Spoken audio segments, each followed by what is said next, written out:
Alright, we're going to talk about schedules of reinforcement. So, may think that this be a little bit more complex, but what we're doing is taking the aspects of positive, negative reinforcement, and we're manipulating a little bit to get our best results. Okay, so understanding positive, negative reinforcement, positive, negative punishment is kind of like just skimming the surface when it comes to understanding operant conditioning. When you start to understand the schedules of reinforcement associated with operant conditioning, that's where you can really make a difference and really manipulate other people's behavior. Right? So we're going to take it to that second level today. Sound good?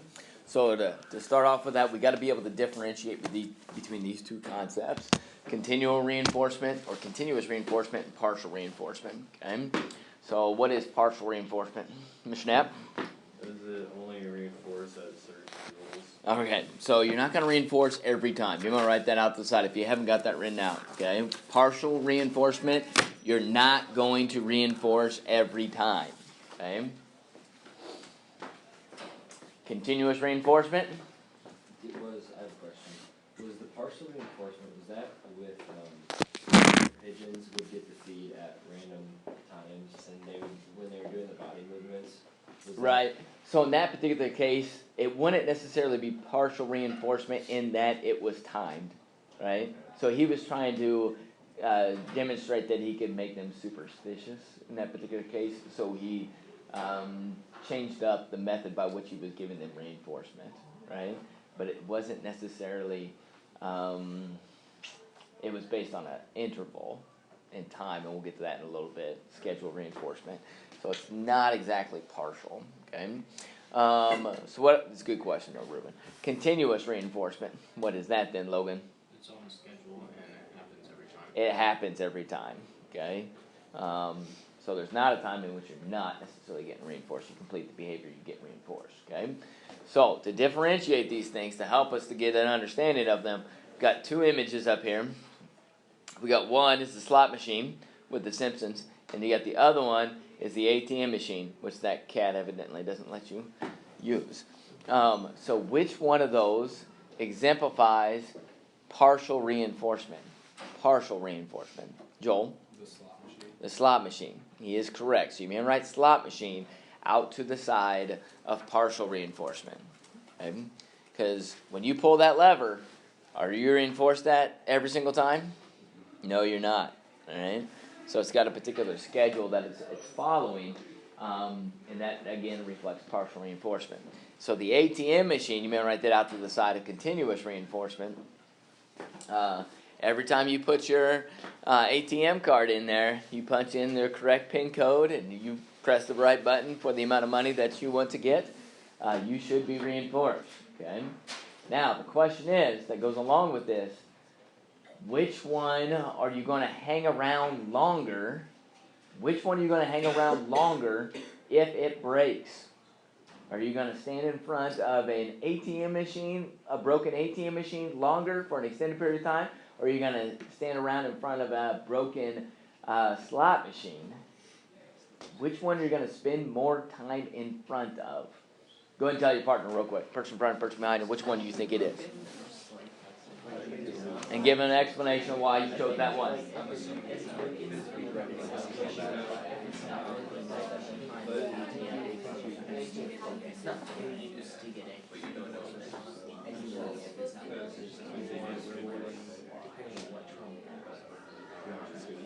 Alright, so which one is it?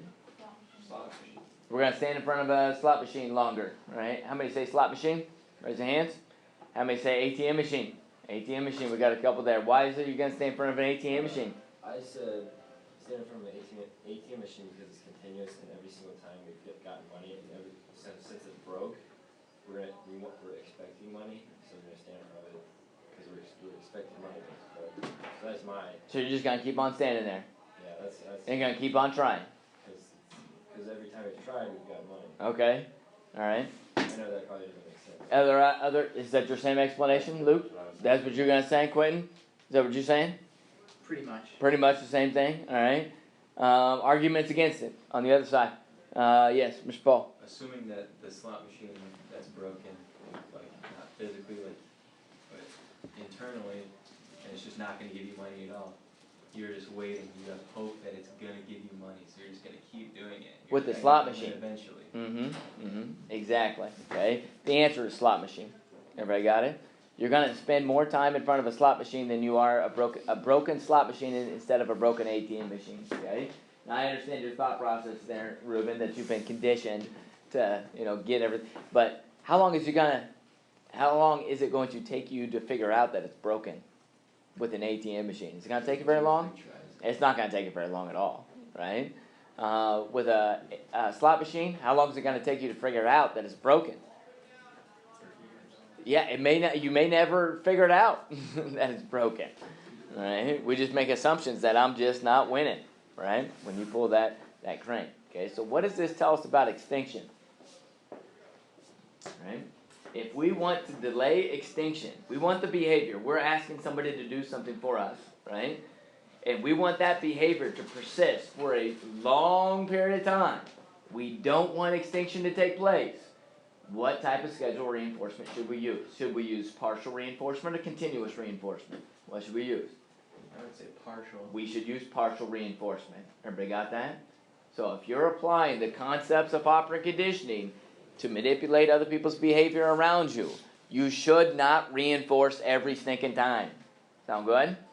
Because if you do reinforce every single time, and you don't do it one time, what are they going to do?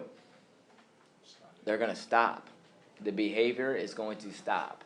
Extinction is going to take place fast, because you've been following a continuous schedule reinforcement. Okay?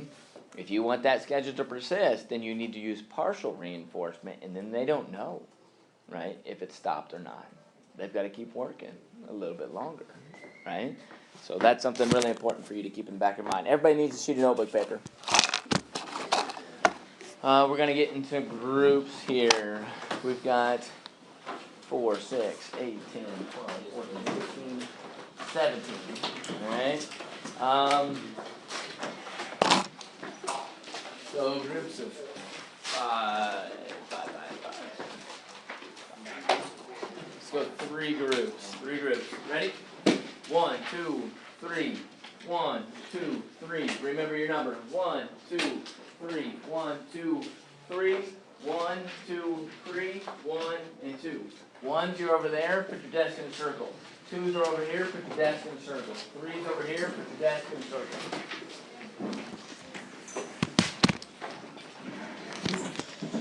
To develop a better understanding of partial and continuous reinforcement, we're going to play a little game for a moment, okay?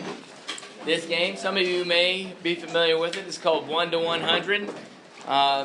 Most part, students in the past, psych students that I've had, they don't know what it is, so I have to explain the rules to them, okay? Very few students figure it out. Again, desks, you got to have, desk. Desk got to work on this one. Sorry, Mr. Rock, good try.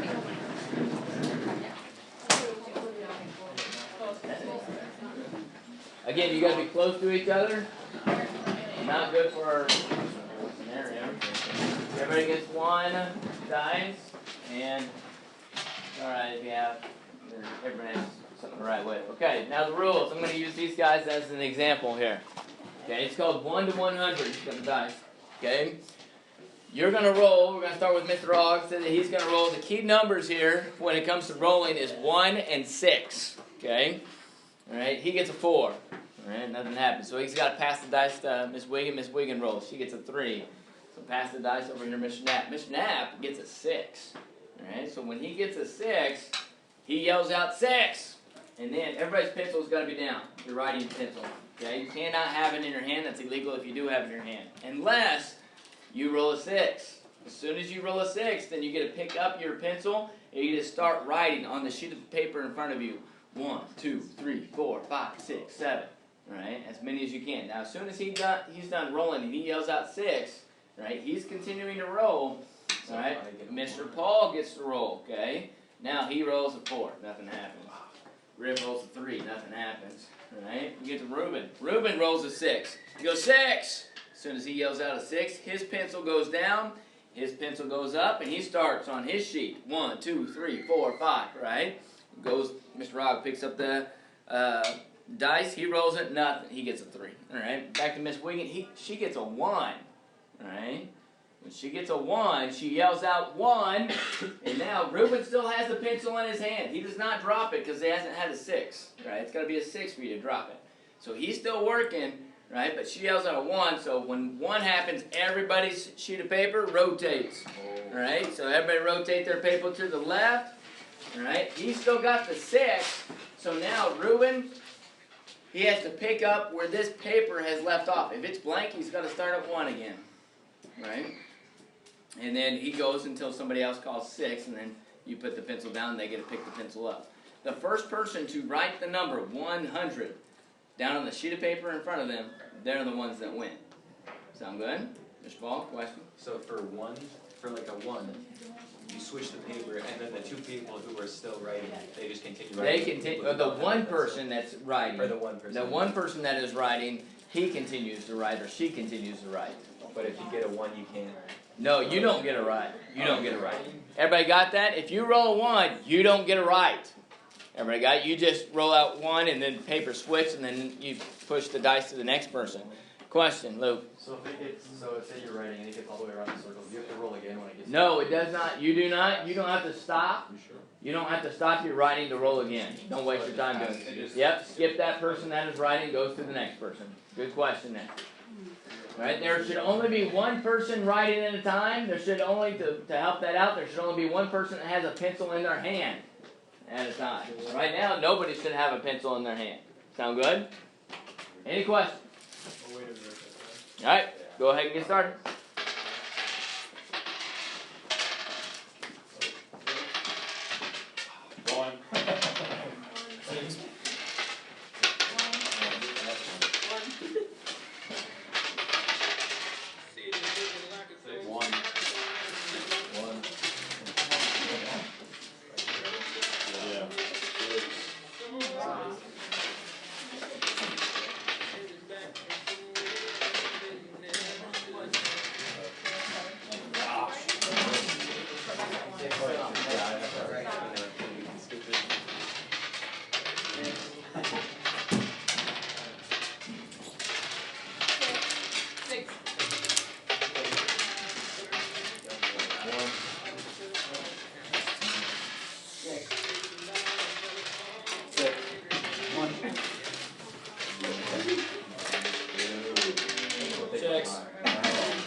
If you don't have the 6, you don't have the 6, your pencil should not be in your hand. Oh. Yeah. Yeah, Josh. Right.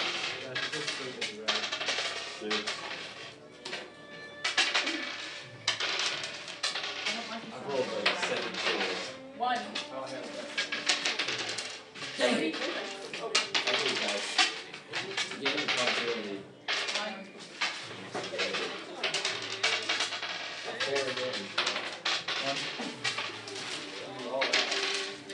One. Oh my word.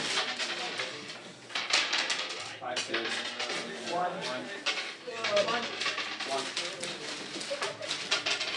One. Oh no. Oh, that's a good one, guys.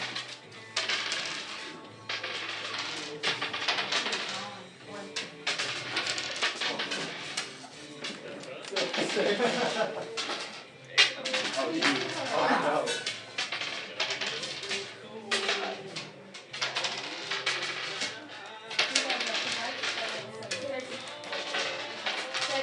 Oh, my word.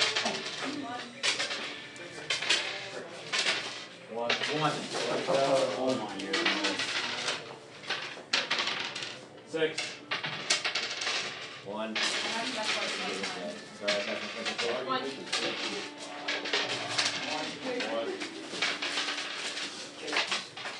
Come on. Come on. You got that? Oh my God. 6. 1.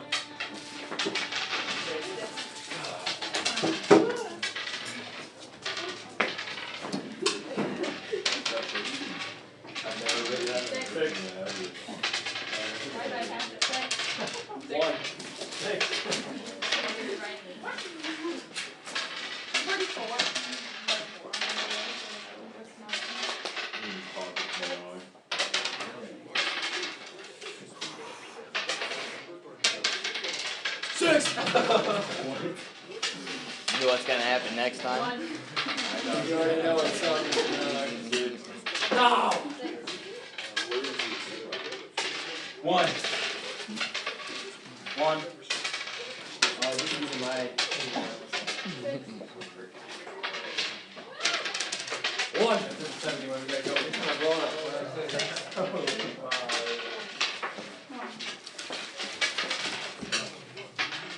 Come on, give me a 6. One.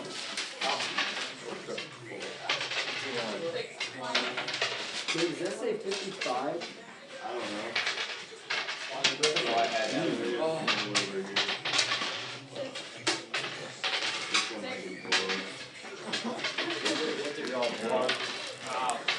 Yeah, we have to draw a turtle with Josh. What are you doing? Oh, it's turtle over. One. Oh no. Oh, Go. Five. 6. One. Okay. Oh, now you got 6. What? 1. No, it's not. It's at 80.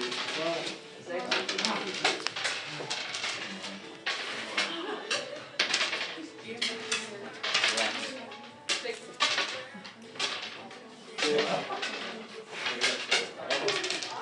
Oh, no, it's not.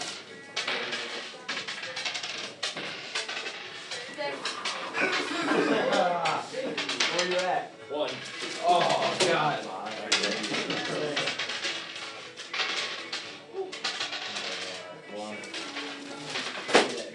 Oh, yes, Oh, no. You gotta go. This. Yeah.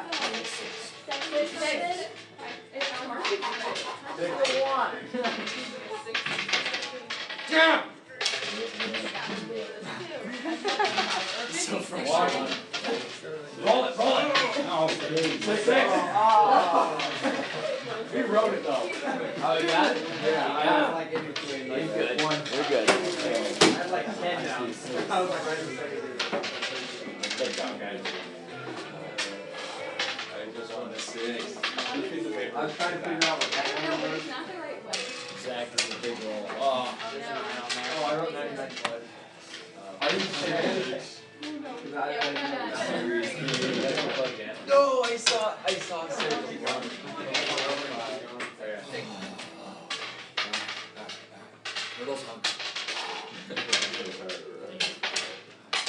Actually, Nobody yelling at him. Roll the dice. Go. hurry up. That's a good one too. Real good one. Elson. 6. Oh. I don't know. She had it. I don't know. Pencil's down. It's close, but Zach. Is it 100? You got it? I Yep. said 100 and she was saying 6 at the same time. There you go. Can we continue with just the 5? I wanna rate. I haven't right once. You didn't get it right one time? I rolled a bunch of 4s. Man. 5s. Should have been blowing on the dice. I know. I was. Guess it's just not as much. I never said the turtle was hungry. 6.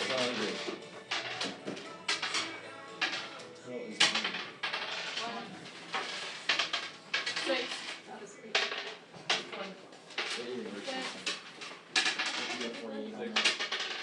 Six.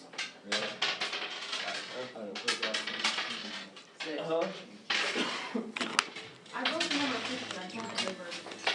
The next one is 51.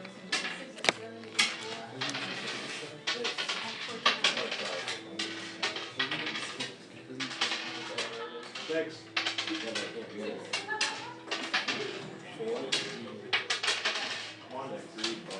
Oh no! Somebody roll faster, roll faster. One.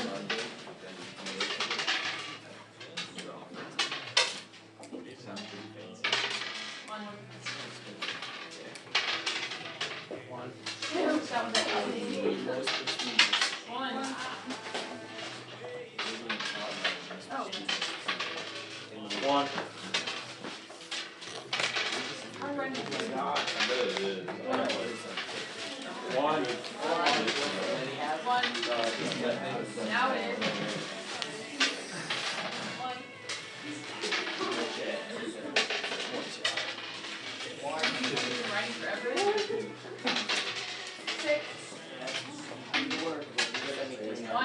guys talked about infant mortality and yeah, we talked last year was our population.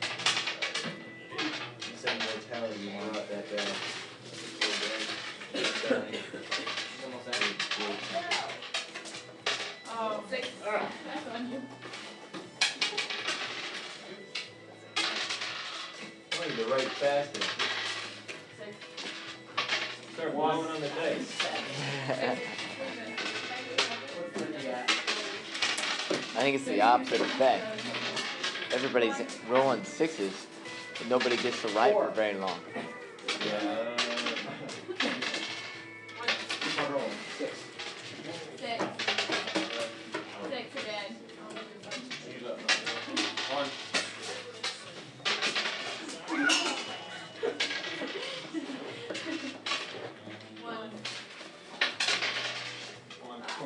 It's taking us forever.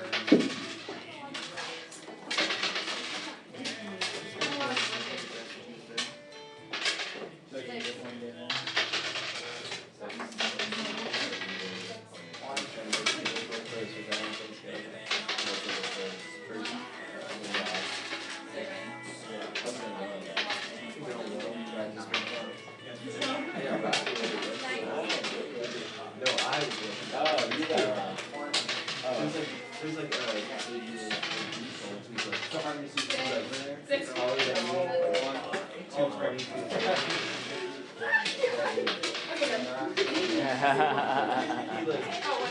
Alright, let's go back to our desks, please. Go back to our seats, put it back in order, please.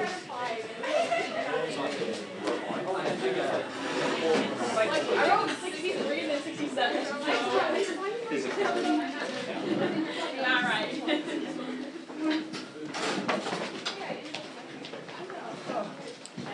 Alright, the dice. I need the dice. I got some. We got 1, 2, 3. Thank you. Alright. Somebody missing a notebook? Oh, it's mine. Just throw it. Anybody take note of the first thing said, at least in this group and this group, after you finished? What was the first thing said? Was that? Play again. Can we play again? Alright? Can we play again? So, That was me. yes, that was you over there as well. Both of you, both groups said it. That game lasted longer than I've ever seen, so I'm not sure what was going on there. Everybody must have been close to getting to 100. A lot of numbers being written. So what schedule reinforcement did that use? Partial reinforcement, right? Were you reinforced every time that you rolled the dice? No. No, you weren't, right? So what does that do? It makes it more exciting, makes it more addicting. You want to play it again, right? At least initially, you do. At least one more time, okay? You know, a lot of times, a lot of aspects of games, they got some aspect of partial reinforcement in it, right? And that's a key component that makes people like and enjoy playing that game, okay? Gambling, a lot of aspects of gambling, you know. All those games really have some aspect of partial reinforcement, okay? We even had some superstitious behavior going on over here with Ruben, right? Blowing on the dice. I had to make sure that we got the right roll there. So I thought that was interesting as well. All right, so let's go to the classroom, psychology, learning. And it says schedule of reinforcement right about halfway down underneath the commercial assignment. Click on this and go to make a copy, make it your own, and then you can start writing in it, okay? We're going to go through 4 schedules and then talk a little bit more about opera conditions, some other ramifications associated with it, okay? So these are our 4 schedules for reinforcement. And breaking them down may seem a little bit confusing, but we'll try to give you a number of examples for us to figure them out. You will be tested on these, right? This is one of the most missed portions of our assessment, okay? So we're going to start with the first one. It's fixed ratio schedule, okay? With the fixed ratio schedule, with ratio, it means you complete the trial or the behavior a particular number of times, and then you'll be reinforced. Okay? With the fixed, it's always the same number of trials, same number of behaviors. So we usually use abbreviations. So the first one we're gonna say FR1, alright? Fixed ratio 1 means after every single trial, you will be reinforced. Or after a single trial, you'll be reinforced. So the example here would be something we looked at, the same example from our bell work. It would be what? You are reinforced every time you complete the behavior at a ATM machine, right? So FR1, ATM machine there, okay? Could be FR5, right? Meaning that you have to complete the behavior 5 times in order for you to be reinforced, okay? Can anybody think of some example that didn't necessarily have to be FR5, but could be FR in a particular number, where you have to complete it multiple times in order for you to get reinforcement with it? I can think about baseball. You have to have FR3, 3 strikes, and then you get rewarded with an out. That way, or 3 outs, and you get rewarded with the inning is over there. Yes. With like that Khan Academy stuff where like you do 5 questions and then you get reinforcement. That would be, yep, that would be a good example. And FR5 there, 5 questions, and then you get the grade or the assessment or whatever else. You can move to the next level in that particular case, maybe. Okay. There's another example that I have. Anybody else got another example? Factories used to work like this, like factory workers. I'm gonna write that out to the side. Factory workers, sometimes they are paid based on the units that they put together.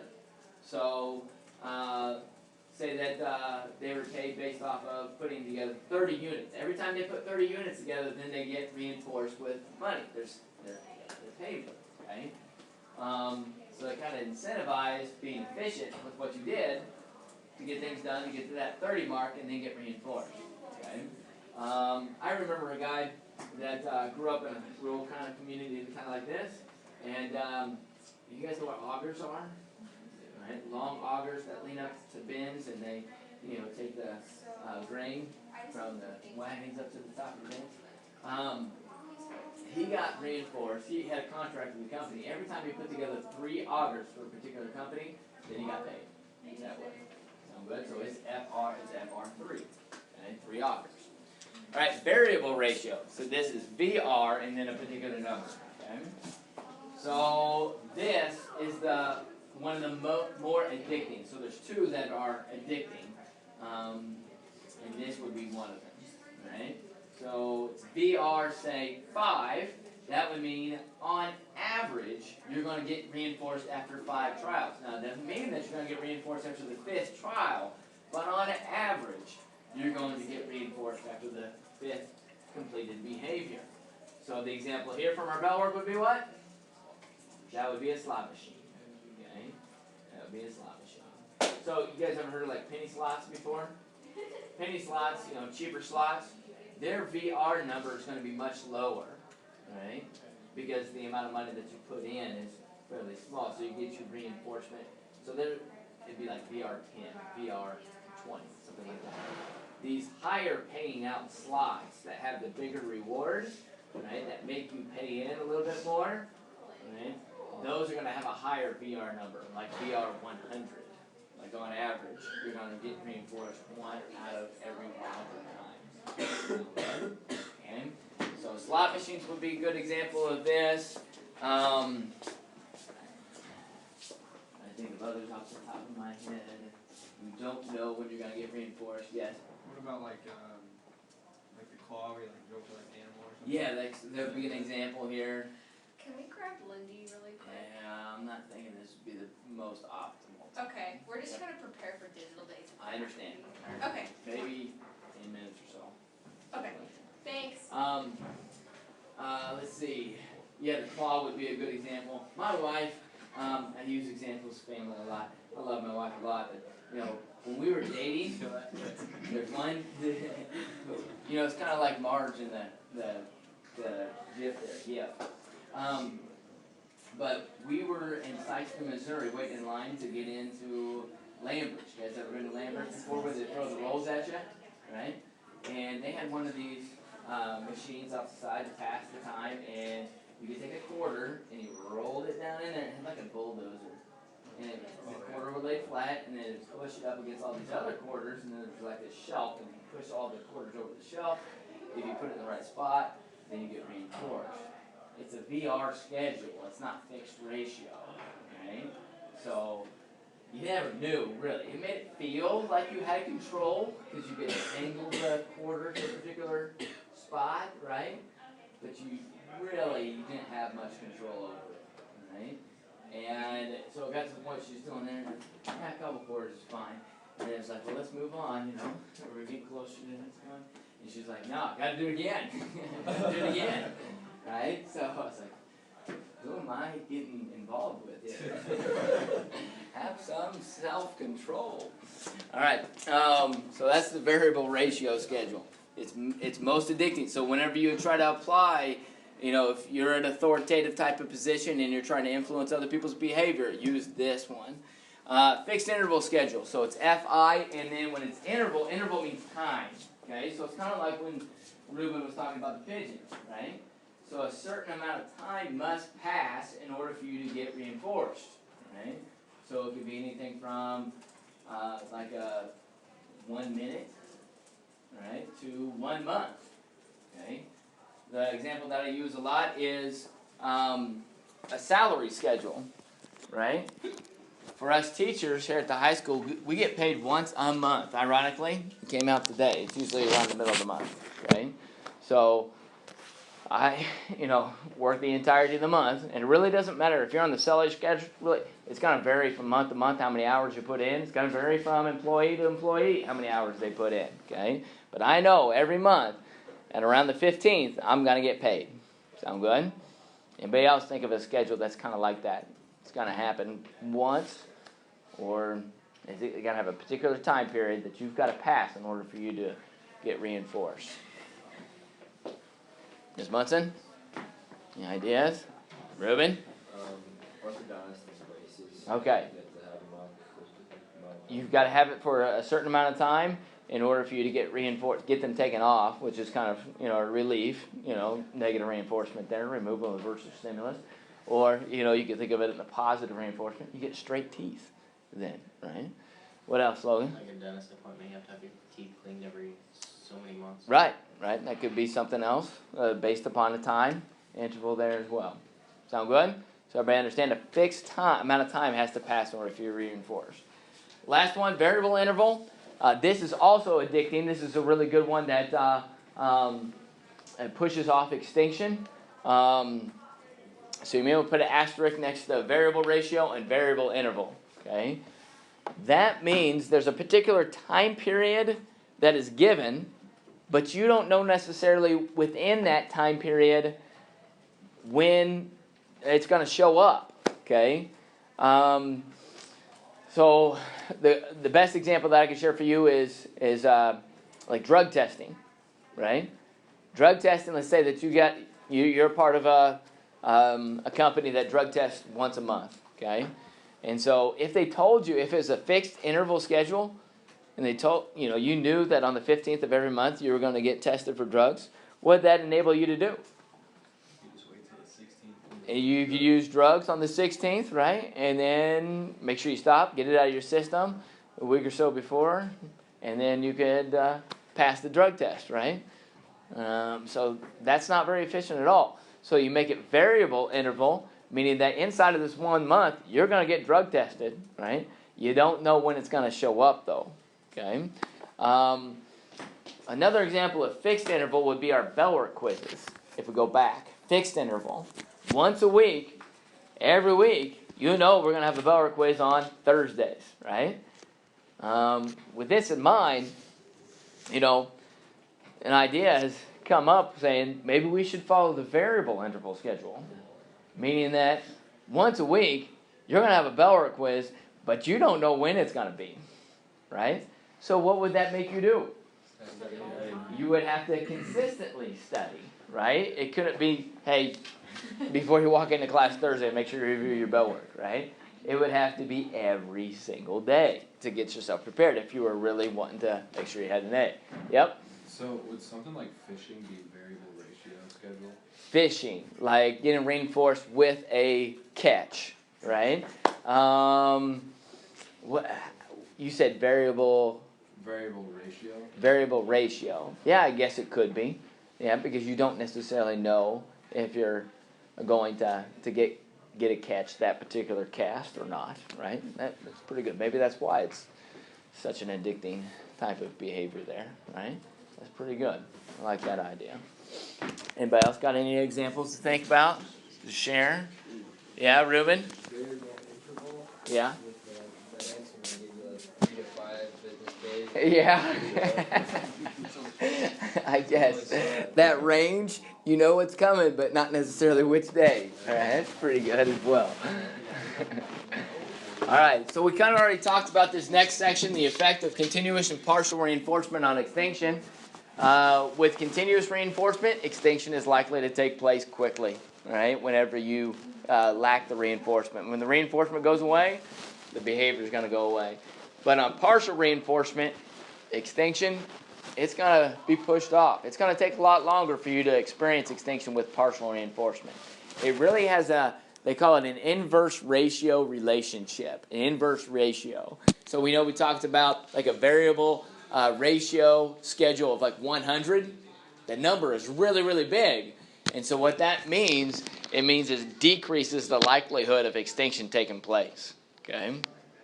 If the number is smaller, then it increases the likelihood of extinction to start taking place earlier in time that way. Okay. One last thing that I want you to think about with like let's do the fixed ratio one for just a moment. Okay. I'll give you the scenario of the child that's at the grocery store, and they're telling mom or dad who happens to be there, I want this, whatever it is at the grocery store that they want, right? And mom and dad says what? No, right? And then the kid persists, right? I want this. And it's over and over and over again throughout the continuation, the entirety of the shopping experience, right? It gets to the end, and the parent finally is like, enough, and gives in, right? And says, all right, be quiet, and gives it to him, right? What have they just done? They've reinforced the behavior, and what's worse, how much of the behavior have they reinforced? A lot of the behavior. Now the child knows that if they don't get it initially, that they just got to keep working, and eventually they're going to get it. He might as well, or she might as well, have reinforced it earlier on, right, rather than waiting so much longer there, okay? So you got to be really careful of reinforcing unwanted behavior or bad behavior there. All right, 3 factors influencing operant conditioning: the magnitude of reinforcement. What if I told you, I used this example in the fall whenever there was a lot of leaves on the ground, I'll give you $1 to come over to my house and rake my leaves. Would you do it? No. What if I told you I'd give you $100 to come over to my house and rake my leaves? Would you do it? Yeah, the magnitude of reinforcement dictates the success of operant conditioning. Immediacy of reinforcement. Sometimes, if you're told that reinforcement is going to take place, but it's going to take place months down the road, sometimes it's too far down the road, and people lose track of it, and they don't want to get involved with it, okay? Investing is kind of an example of this, right? People want immediate results, right? So that's why when they get their paycheck, a lot of times they go and spend it really fast. For somebody that's able to withstand that, have some type of self-control, they'll put it in an investment, and they know years and years and years down the road, they're going to get a much larger reinforcement because of that. Sound good? I'm sorry, we're right in the middle of something. I appreciate it. All right? Level of motivation of the learner. We talk about self-efficacy. You may want to write that out to the side. Self-efficacy. What that means is the mentality of the learner, their idea of how successful they believe they could be in a particular task, right? If I think that I have a lot of control over what I'm doing, and I think that I can be really good at it, right? That's my mindset. That's preceding the activity that I'm attacking. Then operant conditioning is going to work really well for that particular person.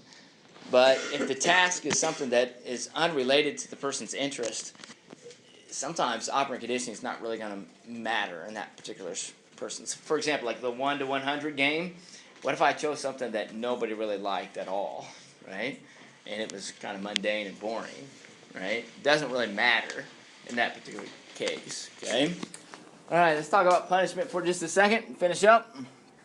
Disadvantages of punishment, I kind of hit on this before. Punishment suppresses behavior. It does not extinguish an undesirable behavior. Sometimes we get lost in that. We think that punishment will make it go away. Punishment tells someone behavior is wrong. However, punishment does not teach the appropriate behavior. Sometimes we forget about that, right? When we punish, that's all we do.